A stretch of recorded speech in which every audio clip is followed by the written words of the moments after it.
So I feel like all of the work I've done have been reps, continual, steady reps. And whether that leads to failure or some of the things I've dealt with in terms of obstacles, self-doubt, burnout, money issues, I feel like all of the stuff that comes from that, good or bad, is a learning lesson.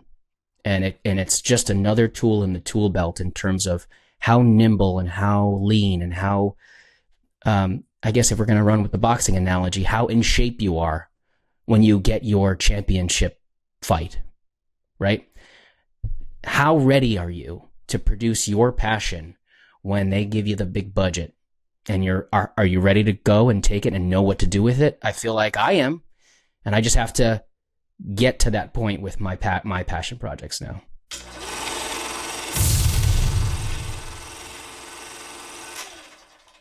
Kenny Yates, welcome to Produce Your Passion. Hey, thanks, Sam. I'm excited to be here. Thanks for having me. Absolutely. I'm really excited to have you. I've been looking forward to this one for a while. Me too, man. Truthfully, this is not just me saying things. Every time we have a conversation, every single time, no matter where we are, I always enjoy just kind of having a regular conversation with you. So I'm just glad other people get to watch how awesome we are talking to each other another time. This will be like our third on-camera chat, so I'm excited about it. Really. Well, yeah, likewise, man. There's a lot of times I'm like, oh, man, after we get off the phone, I'm like, man, that was a good one. That should have been, I should have been recorded right there. Yeah, I know. That's how I feel too, every single time. It's like I would create a podcast called Kenny and Sam, and it's just us talking about how it's one of the things I want to talk about today. It's like how I get inspired from talking to my friends. And that's kind of what gets me to a lot of my passion points, is like feeling other people's passion for things. It gets me all juiced up. I'm so glad you said that, because actually finding your creative tribe is part of Produce Your Passion. So we definitely have to bookmark that for you to talk about that. So let's just get right into it. For people who don't know, who are you? What do you do?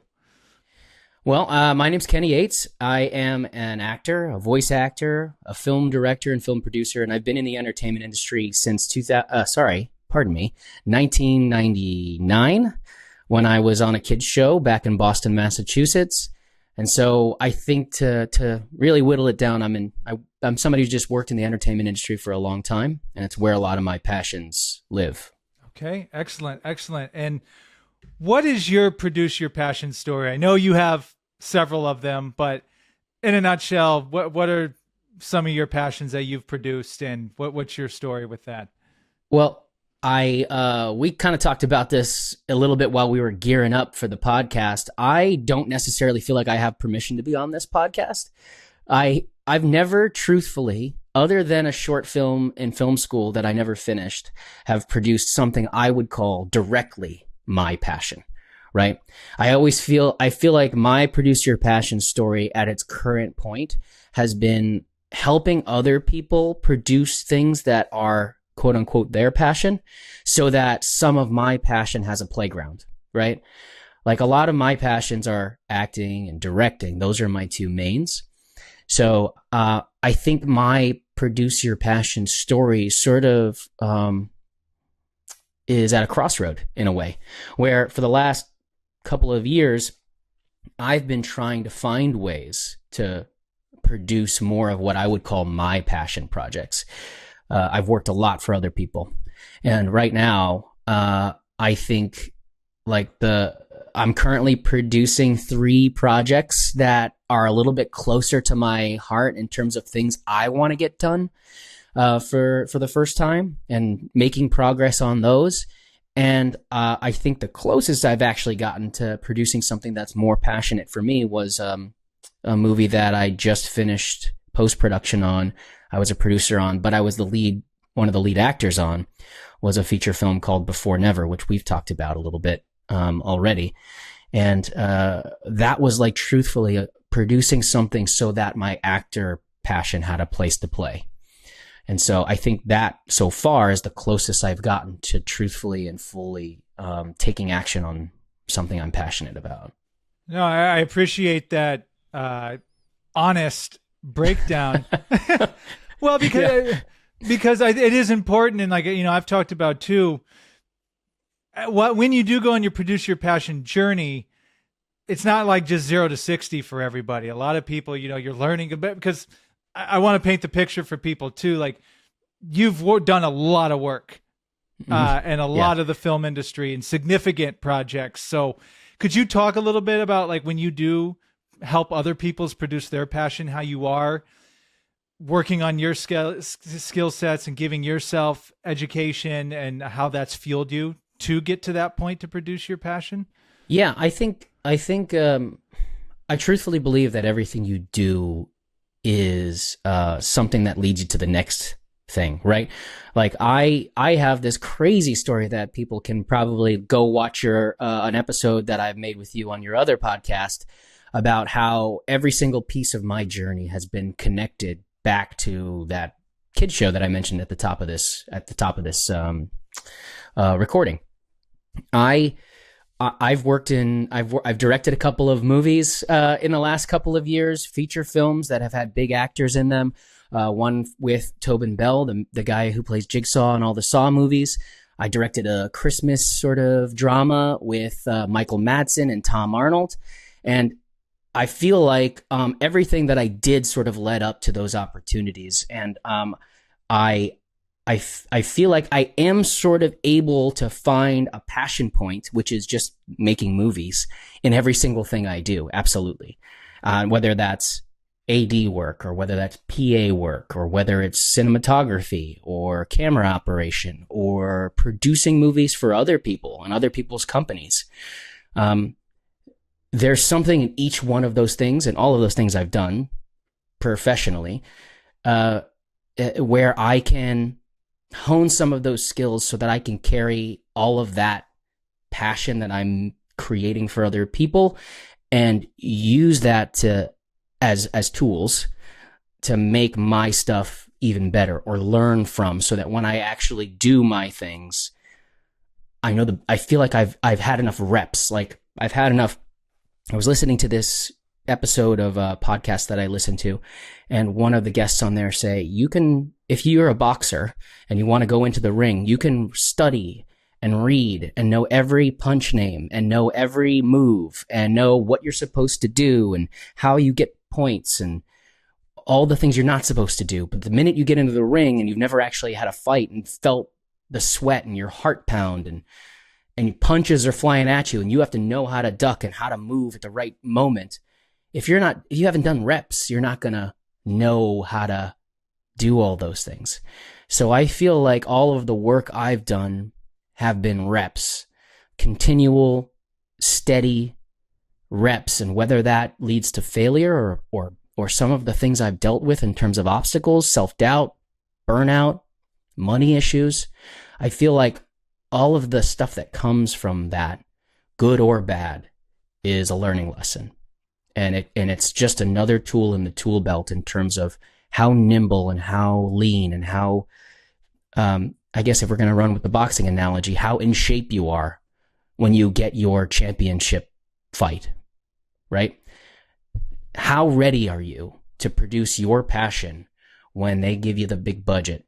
And are you ready to go and take it and know what to do with it? I feel like I am, and I just have to get to that point with my passion projects now. I love that. I think you're hitting on a very critical topic that I myself haven't even thought about too much, is like being willing to not be able. It's like a dance. Like you're not directly producing your passion maybe, but you still are. Because you're getting that expertise, you're getting that skill set, because you're completely correct.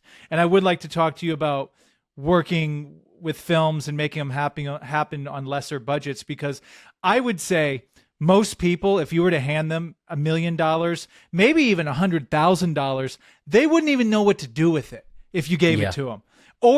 Or they're going to just misspend it like crazy and run out of it really quickly. Whereas when you've been through so many different budgets and experiences and working on sets and knowing what this costs, like, okay, we don't need to take 2 days shooting this, we can take one, yada, yada. When you do get that opportunity, like you're saying, you're going to know exactly how to go and go quickly. Absolutely. I mean, to be as transparent as I can be for your listeners and your viewers, that movie I directed called Final Wager, or AKA A Christmas Gamble, was in that range. It was about a $90,000 movie, and we spent every dollar of it, I'll tell you that. And in doing that, we did it in 8 days, 9 days, or whatever the heck it was. We shot it. That's how quick we shot it. You really learn by fire. You have to prepare. I mean, I prepared every single shot ahead of time with my friend and DP, Nate Stifler, so that when we got there on the day, we weren't wasting any time, because every minute is $1. And if you don't know how to do that, and especially in today's day and age where everybody has access to the technical know-how, it's not special anymore if you know how to make something look good, because the skills, the ability to learn how to do that, and the technology that you can use to do that is not only getting easier, but it's getting easier to access. And so everything is becoming easier. So really what you need to know how to do is how to tell a really, really good story. That's primary. If you don't know how to get a story together and tell a good story, you're SOL.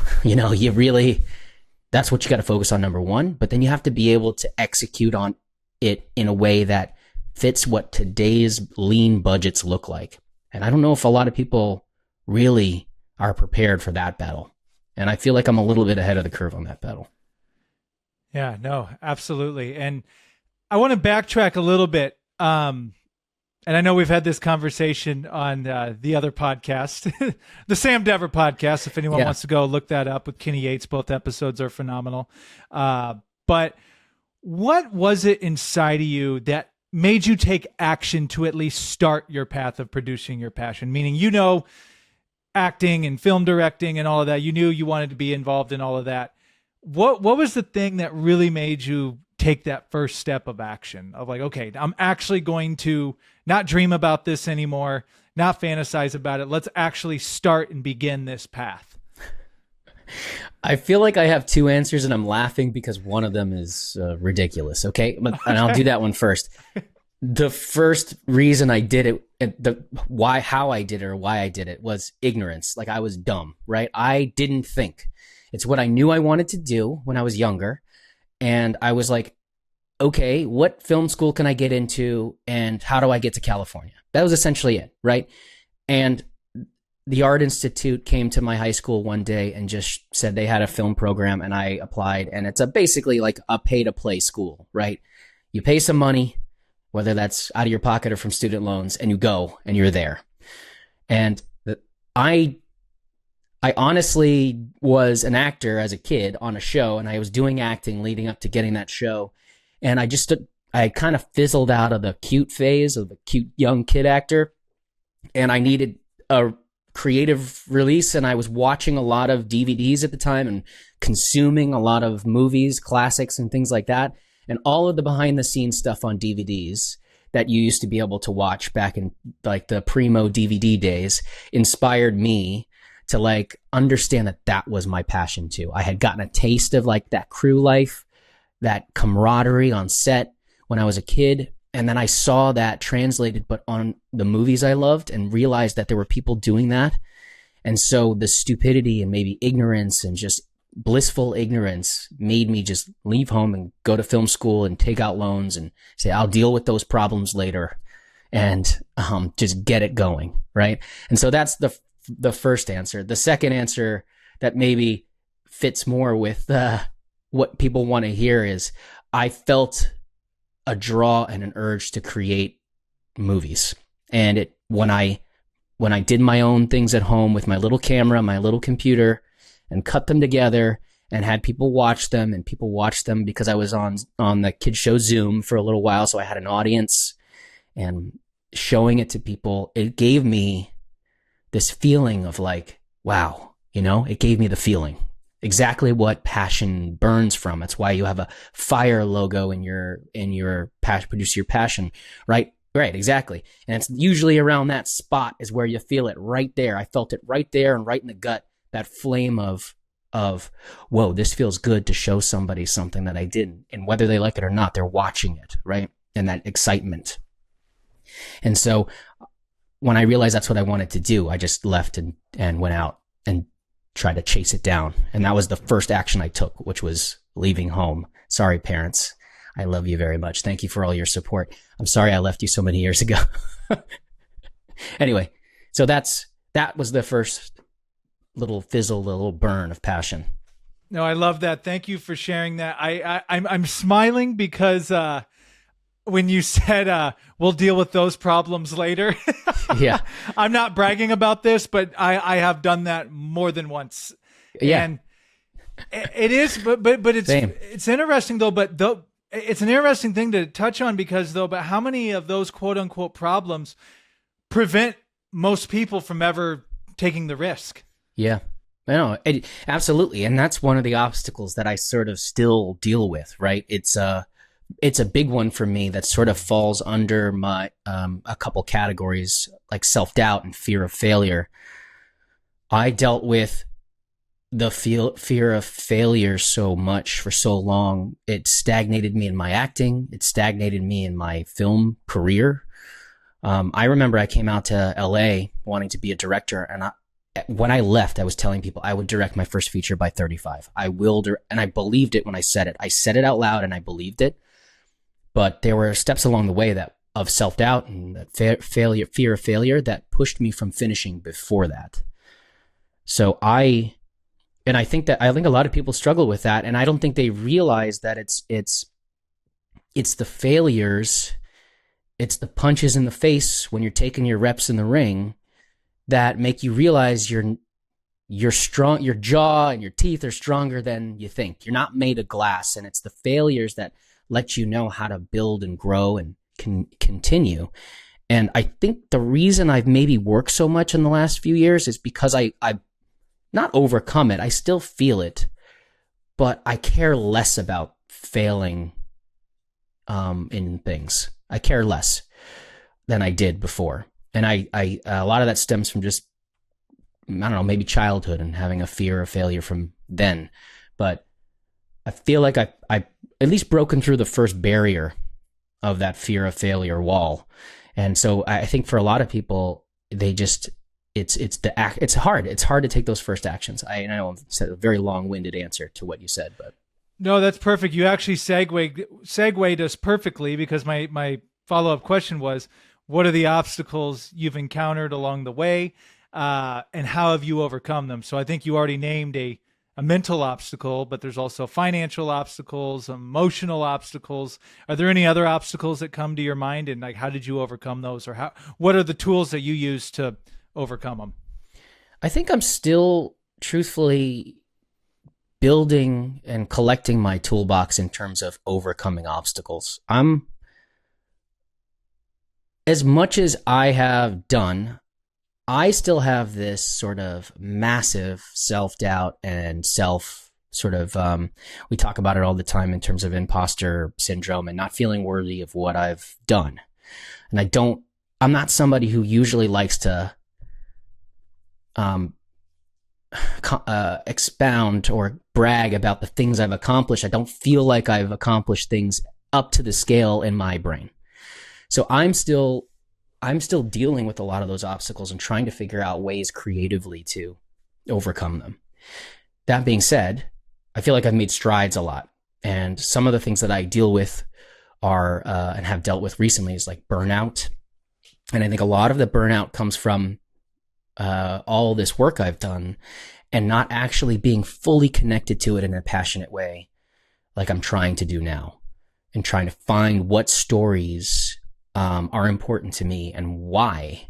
And these days, I've been sort of taking notes on when things stick out to me as being something I want to make, and why do I want to make that type of story or make that type of project or work on that type of project. Before, it used to be like, well, if I direct this, I'll make a little bit of money, which is another obstacle, right?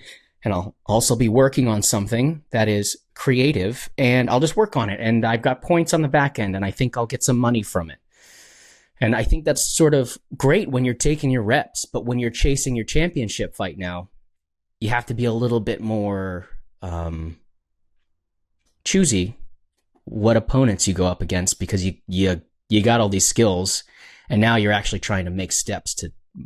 I'm actually trying to do steps that are gonna maybe be more creatively fulfilling, and hopefully people will watch it. And if they don't, at least I've had a passion of mine that I was able to produce. So burnout is something that I've been dealing with and worked on and am working on. And that, again, all that comes from money too. It's like I make choices of what to work on because I have to deal with financial issues. You know, it's like I'm an artist like everybody else in the sense of trying to figure out how to monetize what we do in a way that keeps me sustained, and having to work all the time on like 5 different jobs every single day just to make do. And those obstacles are very real for me. And as confident as I might seem on some of the other podcasts we've done together, and we have maybe touched on this, that is probably one of my major obstacles. I love when my bank account's full. I like the ability to get caught up on all the things I'm behind on. And then I am actively chasing life, right? So I will spend money to experience things and maybe inspire me for my next project or whatever it is. And then I think in my brain, I'm like, the money will always come back. How does this move my soul a little bit more to maybe find another passionate project or something like that? That's an obstacle I deal with all the time. And it's not one a lot of people aren't familiar with. If you're in this industry, everybody's kind of dealt with that. And then I think another one is self-discipline. Like I get distracted very easily. I feel like I have a lot of aimless moments or hours in my day where my brain just wants to go other places. And I think that's me wanting to be better. But at the same time, the aimlessness feels like, how do I say this? It's almost like my self-punishing myself. I feel like it's aimless hours, but maybe it isn't. Maybe it's just me wishing I was better, wishing I could do more, be more focused and doing things, but maybe that's just the way I operate. Maybe I need recharging time. I don't know. But that always feels like an obstacle to me, my sort of self-discipline. I aligned with a lot of that, man, and especially the burnout thing, because that's one thing. It was one of those things where I would say, "Oh no, I'm not burnt out. You just got to keep going, tough it out." Mm-hmm. Like someone else is working while you're sleeping. that type of mentality. But I'm starting to realize, like, I am not a machine. As much as I take care of myself and try to get sleep, work out, eat right, it's like the human body and brain can only go so far without recharging. Yeah. So do you kind of feel that sometimes with the burnout? Like, man, if I don't keep going, like I'm slacking, or someone else is going to pass me, that type of thing? I don't know if I feel like that sort of competition level. I do feel like a little twinge of comparison. What's it called?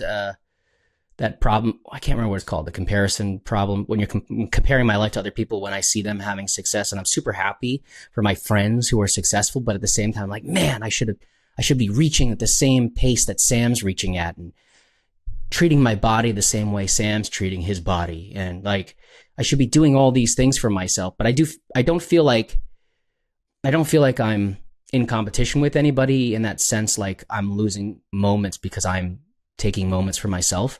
I just read this thing who's one of my favorite actors and has been for a little while, but Walton Goggins.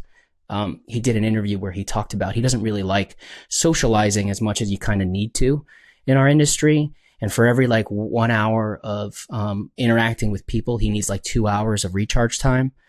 And so I align, as you just mentioned, that I like that. I aligned with that majorly. Like I output so much energy when I interact with people and do things that I can feel my body now saying, okay, shut down. And I feel like I listen to myself a lot more with those recharge times for sure. And I don't know if it's just because I'm getting older and I can just feel that need a little bit more, or my natural energy levels need to now be considered and boosted by outside forces like eating better and working out more, and maybe treating my energy levels more as a living, breathing thing, as just an expendable fuel source in a way. I relate to you a lot on that, because I've actually had that same epiphany about networking events and stuff, which here in Los Angeles, they've been pivotal for me, and I've met so many people and got connected to some really cool people. However, you just can't go out every night and talk to a ton of people and expect to get other things done. Yeah. or you're never going to get anything done. Or B, like, you're right. Like, I feel that too, like, especially going to places. And I'm kind of like you in that sense. When I am out, I'm out. Like, we're extroverted. We're talking to people, yada, yada, yada. Hey, man, what's up? But then afterwards, like, you're in your car, like, yeah. Oh my gosh. It's like, I need to get home immediately and shut the doors and close the blinds. Like, Exactly. Yeah, exactly. You feel the recharge coming. And truthfully, like, how many of the people that you meet out at these networking things are actually executors? Like, people who actually do things, right? And so, like, you're going to talk to 10 people, and maybe one of those people is actually doing what they're saying, right? And executing on the things that they're trying to do. Because as much as we love being inspired by our friends and talking passionately about the things we want to do, everybody enjoys that. Everybody enjoys that moment, especially if you're creative, because you can feel like you're collaborating without actually doing the work. That's a collaboration moment, right? You can feel the juices flowing, the creative energy flowing, and that is sometimes enough for a lot of people. And I think 1 out of every 10 people maybe executes on that stuff. So those networking things, most of the time, not that I don't love them, like you said, are a waste of time, right? You're going to meet one person that maybe you can work on in the future at one event out of 5. And so it's like, a lot of times it leads to burnout. You don't want to do that stuff, and you need those recharge moments to just get yourself back with yourself and your mind and your energy levels and things. I love what you're saying, because it's almost, and I'm preaching to me too, because I'm like, we have to be able to give ourselves permission to have seasons. Like, you're going to have seasons where maybe when you're, your latest movie, you guys had your period where, you were coming up with what you were going to do. Then now we got to go film this thing. But now, and maybe you can update us where it's at now. Now you're in a phase of getting ready to promote this thing, or distribution, or whatever it is you guys are doing with it. Mm-hmm. And now you're in network mode, because now you've done it, you have it. Yeah. But if you're networking while you're trying to film it, it's like kind of pointless to do that.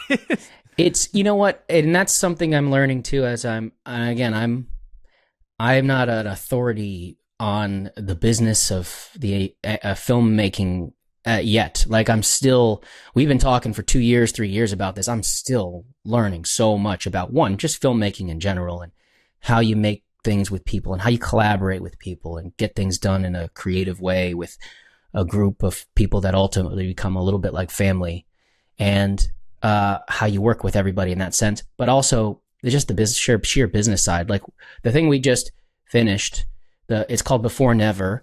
It's for people who are listening, in case it comes out around this time that this episode releases, it's a modern day retelling of the Peter Pan story, right? So basically, the book of Peter Pan went into public domain. My producing partner and collaborator, now longtime collaborator, Kip Tribble, wrote this script for it, and it's a feature that we produced, and Kip and his collaborator friend Derek directed it and starred in it with me. And we made it, over the course of 10 shooting days and a couple of months of post, 5 months of post-production and things like that. But yeah, now it's we're about to get it out to the world. Got a little distribution deal lined up and trying to get it out there. And yeah, the promotion starts now, but the marketing side is something I'm still learning, right? How do we actually market and promote these things? And you said maybe it's not smart to promote or produce while you're filming it, but I think that's part of the learning curve. And just as much as you budget money for movies, you have to learn how to budget your energies. as well. And I feel like we never put enough energy into the promotion side of it. And I feel like that's something I'm definitely learning, and maybe it's something that needs to be prioritized for sure. So those ideas of obstacles, and one of mine being energy and burnout, those apply individually as well for each little project. It's like, how do you regulate your obstacles within a project and not just over the course of your career when it comes to producing your passion. So, yeah. I love that. There's one thing we could touch on, just because I feel that you have a lot of experience on this, for those aspiring filmmakers out there. The obstacle of making a film as good as it can be, but you don't have maybe your dream budget. What are just, I know you could talk for probably 5 hours on this, but what are some just tips or tricks that have worked for you when, okay, this is the budget I got to work with. How are we going to make this happen? Is there any? Absolutely. I don't know the actual list of things you should do to just do something. And I know it's easy to say, just do it, right? It's just dive in and don't think and just do one, make a movie. That's what worked for me, right? I was stuck in that fear of failure sort of limbo, and just the stasis of not doing, until I worked on a movie called Evil at the Door, which was literally the second movie produced under COVID restrictions, right? Literally. There was one other movie, and then we were the second one to get approved, and it was a $10,000 movie that we shot in 4 nights with a crew of 10, and it was a feature film, and we had 4 nights to do it. And it was basically like, I don't know if you've heard of mumblecore, but it's like it was this type of making comedy features where they had an outline of a script, about a 40-page beat outline, and then they would know their characters so well and just improv the scenes essentially. And they had a beat outline for each scene, like top and bottom, and this is where we need to start it, this is where it needs to go for the scene, and then just improv it. That's what we did for this, but it was like a horror, like drama, like a home invasion thriller. And we did it in 4 nights, and that movie taught me so much about just getting something done with what you have available. And I kind of carried that through all of the things I worked on after that, because we had such a low budget, because we only had 4 nights to do it, because we had almost no lighting package. I had 2 lights that I bought off Amazon. I had muslin, which is basically like unbleached sheets that I hung on C-stands to light it, and car lights, headlights when we were outside, and just lit it. I used another camera as my light meter to know how to set up the shots and frame the shots. And then we had 2 cameras on gimbals, and we literally shot the entire thing in 4 nights. And I still remember at lunch with Kip, my producing partner who directed it, and I produced it with him, and he was in it. At lunchtime, there was this glass table, and we were literally redoing the shot list for after lunch, because we were going to run out of time and not finish our day. And we would just literally, with a dry erase marker on the glass table, block out every single scene we had left to shoot in the day. And so just the fear of not finishing it was what propelled me to just be like, we don't have time. I have to just get these shots, and it has to look as good as it can look, and it'll be as good as it can be. And it was trial by fire, and it shattered the idea of perfection in my brain. And I'm not saying that you can't be precious with your passion, but when it comes to just doing and being ready for your passion, fail as much as possible in public. Practice in public. So make something, and then it's done. And then you can let it out into the world. And it's okay to not have your passion project be the first thing you do. Get it, just do something. Get it finished, and just put it on YouTube. Who cares? Like, if you focused on the story beforehand, the world will either love it or not. It's not your responsibility once it's done. Just get it done, shatter your idea of perfection, and then hone back in after you've shattered it all the pieces of how you want to make things perfect moving forward. I think that's That's what worked for me. If I didn't do that movie, I'd still be in this, I think, not this limbo zone of not actually doing anything and just talking about things and researching things, or maybe just still doing little videos, which I still do for a living. But I mean, I do that in addition now, knowing that I can produce a feature. So, and I think I have a confidence now. I know how to produce a feature because of all these little projects I've worked on, and smaller and bigger, and then ultimately getting bigger and bigger in terms of what I know I can accomplish. And I know what I can do in 10 days. I know what I can do in 4 days. I know what I can do in 7 days. I know what I can do in 14 days. And I know what I can do in 30 days. So, and that's all because of what I did with that movie. So yeah, I think the first step is find something, whether it's a passion or not, find what passion you can find in it and make it, and then be done with it and learn from everything you do. That was incredible. that was, because I love what you said. It really spoke to me. When you're saying it's okay to be precious with your passion, but there is a fine line with that, because if you always think, well, I got to get this ready before we can really do it. It's like, yeah, you're right. Because a lot of times what we think the passion's going to be, a lot of times it's not that. But the only way you find out is to actually take action and do it. And then you make the adjustments. Mm-hmm. You're like, oh my gosh, I spent 2 months thinking that it was going to be this. But the second that I started to do it, I go, oh no, actually it's this. Yeah. But you have to take that action. And that was great advice. And that was going to be my other question. So aside from what you just said, is there any other advice for those people that either they want to do what you have done, or maybe it's not even doing what you've done, something completely different, but they just haven't pulled the trigger? What is there any other advice? I think what you just said was great advice, but is there anything else you could tell those people? And then maybe add on the people that are doing it, but they're getting burnt out. They feel stuck in the mud, or any of those people. I think I liked your seasons analogy, truthfully. I was thinking about that for a little bit after you said it. And I think another thing you need to think about when it comes to whatever you think your passion is, it is a living, breathing thing. It's alive, So if you water it, if you take it out in the sun, if it's a living thing, right?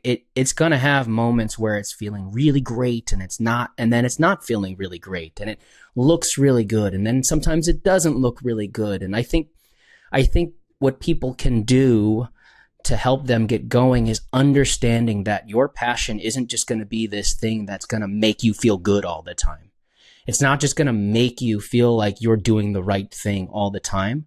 But the only way to know what that version of it is, that's sort of the middle line that keeps you going the whole time, is understanding that all the ebbs and flows around it will help you find the median of what it actually is and what the main version of it is.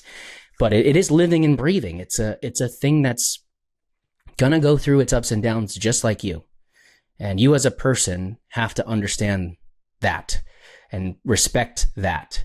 But I think when you understand that, you give yourself more grace for the times you're not feeling good. Like, just because you're not feeling good, your passion doesn't mean your passion's burned out or fizzled out.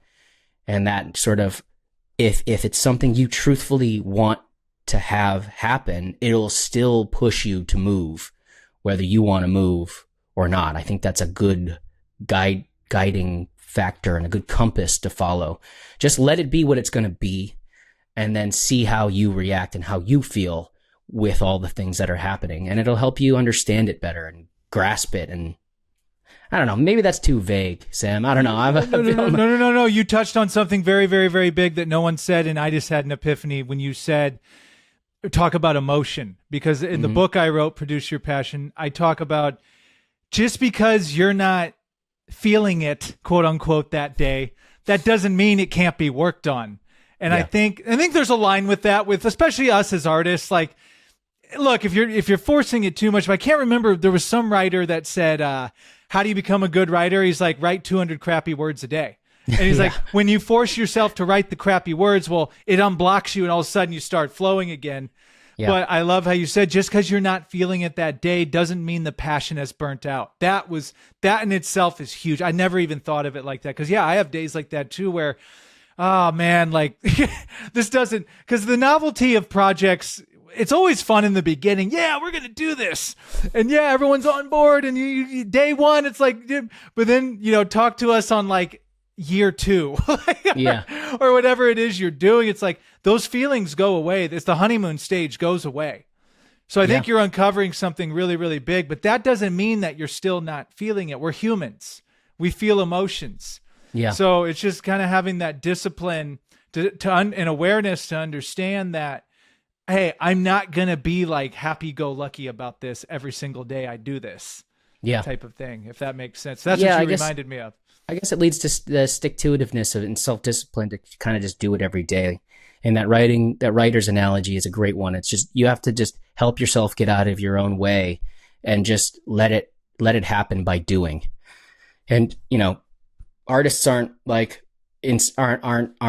real artists aren't driven by inspiration. They're driven by just the consistency of doing. They're just people who do work every single day, and they just have to do and do and do and can create and create and create. And that's how you become one of the greats. I can't say that every single person, and it's maybe a hard truth. When you're producing your passion, everybody thinks if it's the film industry, they're the next Martin Scorsese or I guess I can be more relevant, Christopher Nolan or Denis Villeneuve, right? They think they're going to just go out there and be this, right? And I love Denis Villeneuve's story. He had a long break in between his directing stuff. He directed some things that wasn't happy with it, went and took care of life for a little while and came back and did more, right? And did better. And I feel like that sort of idea that you're just going to come out of the gates swinging and be able to take down Mike Tyson or whoever, right? You're going to come out and just be a boxer who's never boxed before, but you're going to take down the champ. I don't think that it exists, and you need to take a few knocks on the chin to understand just how strong you are and understand whether you're destined for a title fight or maybe not. And that's okay to be just sort of fighting. And I feel like just fighting is enough to have a passion that gets produced, right? If you just fight for something that you believe in and just get it done, hey, congratulations, you've produced your passion. And now you said it when we set this thing up, like I needed to put some more lights on to make my shot a little brighter. And just the idea of how to make something better from nothing, how to make something better. You have this idea of what you want this screen to look like. And how do I make it better from nothing? I'm going to put a bunch of videos up from YouTube that are literally just white screens, right? So I just light myself up.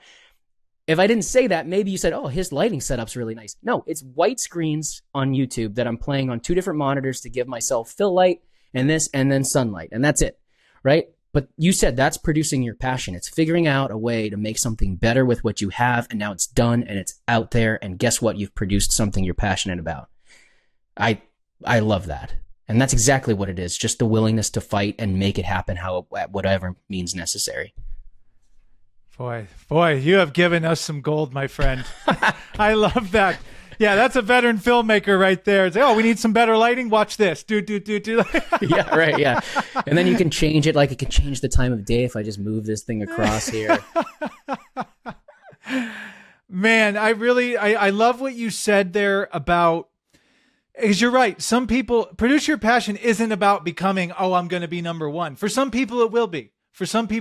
But for some, it's simply like, no, I just want to do it for myself. Mm-hmm. And for maybe whoever cares to tune in. But I think you're right. Just fighting the fight is producing your passion in a nutshell. Like that's the essence of it. It's like, hey, I am going to take swings.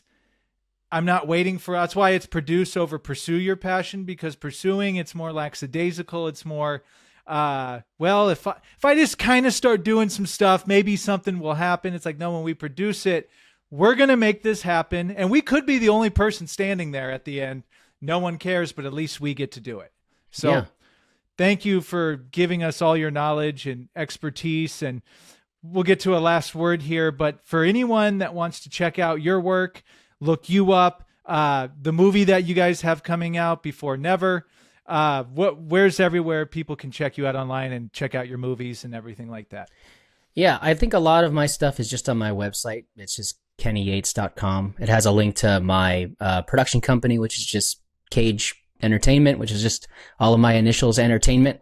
There's a website for that too. And on my Instagram is just Kenny Yates _official. All of my stuff's there. And yeah, Before Never is going to be, hopefully, I'm not sure when people are going to be watching this. So hopefully it's out when you're watching this. And if it's not, it's coming soon. It'll be on streaming sites, hopefully somewhere. I'll have more information about that. But again, it's a feature film that's sort of a modern day version of a Peter Pan story. And I get to play Peter Pan, which I never thought I would ever do. And that's all because of producing my passion and giving my passion a playground by getting something done. So that's where you can find me. KennyYates.com is a great place to go. I love it. Well, Kenny, thank you so much for doing this. Thank you for all the great information and tips and insights you gave us on producing your passion. Congratulations on everything you've done and your most recent film. I can't wait to see it. I do have a final question for you. Okay. Because you said Before Never, that's the closest you've ever been to producing your passion. If you know what it is, what is your ideal passion that you would like to produce? Is there an opus, if you will, that you're working toward? Or is that yet to be determined? I have like 4 movies in my brain that I have been holding on to for, I'd say, over a decade, that are huge, sort of bigger action adventure type movies that I either am directing or starring in. And really passionate ideas that I've held on to for a very long time. And I don't know why I haven't taken action on them, truthfully. I've taken some action, but I guess they felt so big and out of reach. But these big tentpole action adventure type movies are the things I'm most excited about. And I think that's my passion, is telling a story that almost the entire family can go and see or watch on TV or watch however they're going to watch it and enjoy it and feel like energized and happy afterwards. I think that's my biggest thing, is bringing a family together to enjoy a movie that they're going to remember forever. And I think that's my ultimate passion. And, you know, being able to direct it and act in it too would be just the cherry on top of something, the passion sundae, I suppose. Well, I love it. You're on your way there. I look forward to being in that movie theater. Yeah. When that day comes, my friend. So thanks, Sam. Appreciate that. And congratulations to you too. I love you're literally the epitome. I could see why you wrote the book and why you're doing this podcast. You are the epitome of Produce Your Passion in terms of just like taking an idea and doing it.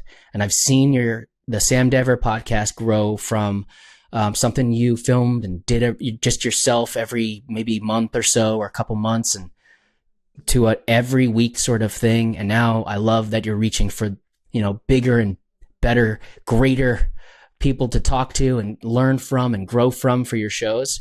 So like I get inspired by the hard work you do to produce your passions. So I'm happy to call you a friend, and a friend who gets their stuff done.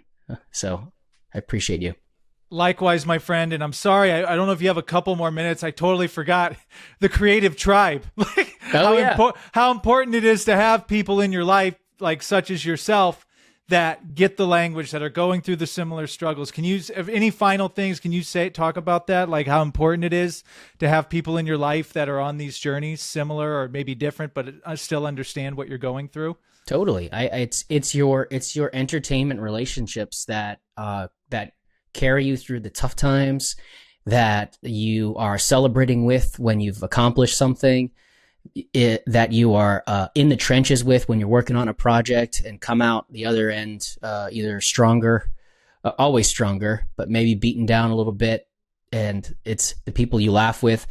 Finding your creative tribe is probably one of the most important things you can do in terms of getting your passion produced, because everybody's got an idea. Everybody, and especially in the city we live in Los Angeles, everybody's talented. Everybody has an idea. Everybody wants to do their passion, make their passion, produce their passion.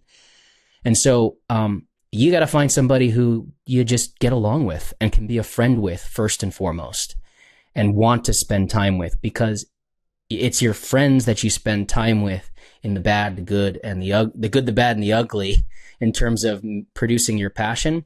And if you're not friends with them, it's not going to be a fun sort of collaborative experience and open, and just the communication lines are going to be a lot more challenging. And I feel like it's one of the most important things. You need somebody who understands what you're going through, and then you need to be that person for somebody else.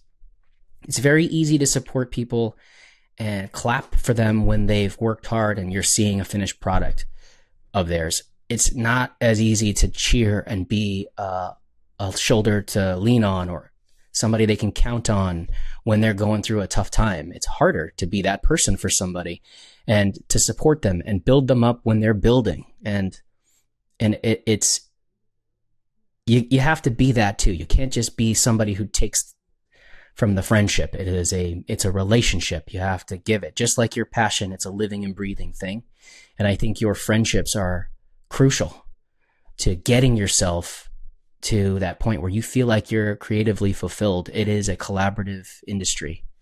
And every passion is a collaborative thing. Every project that you work on, if you're building a business as a passion, you can't truthfully build it on your own. And being able to understand that you need a team around you that is just as passionate as you and become like your friends and family is the only way to succeed. And I think that's why I appreciate you so much too, and why we were just talking the way we were. I look to you as a source of inspiration in terms of somebody who is working on themselves and working on their passion. And I can see the passion you have for yourself, because you're producing yourself in a way to be a better, stronger version of yourself. And then that carries over into your projects. And that's something I admire about you. And the fact that we can bounce ideas off each other and communicate openly and be able to do this and have a real conversation and then get off this recording and still continue our conversation and enjoy it.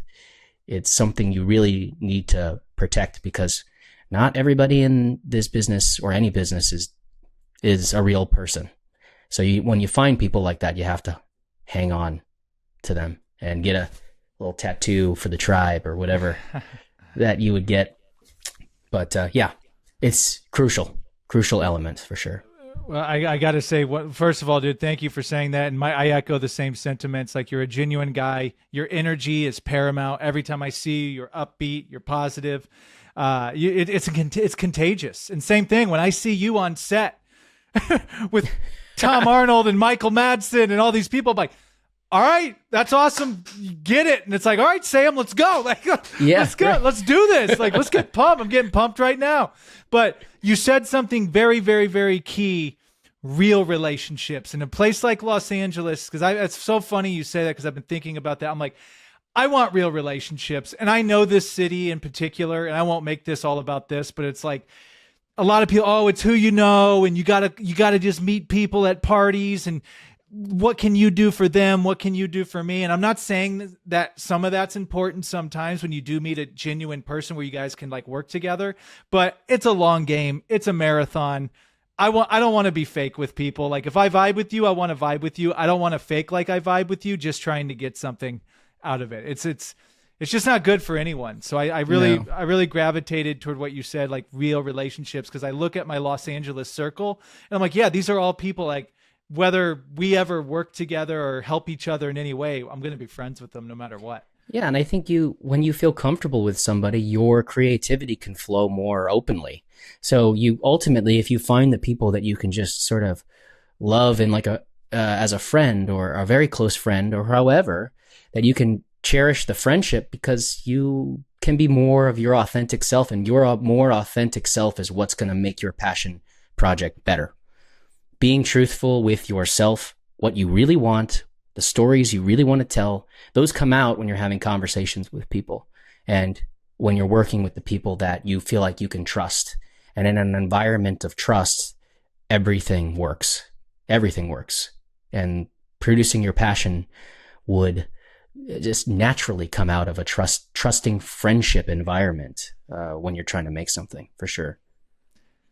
Kenny, beautifully said. Thank you so much, my friend, for doing this. And I look forward to all the future passions that you will be producing. I mean, I can't wait to check those out, man. I'm grateful to know you.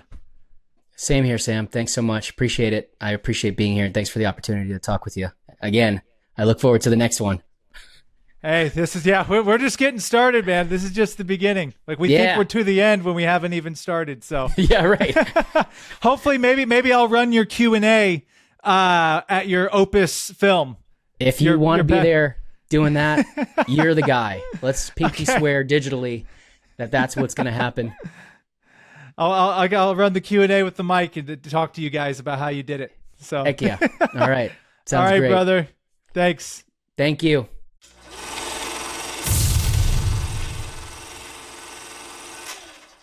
Thank you for tuning in. To learn more, go to produceyourpassion.com.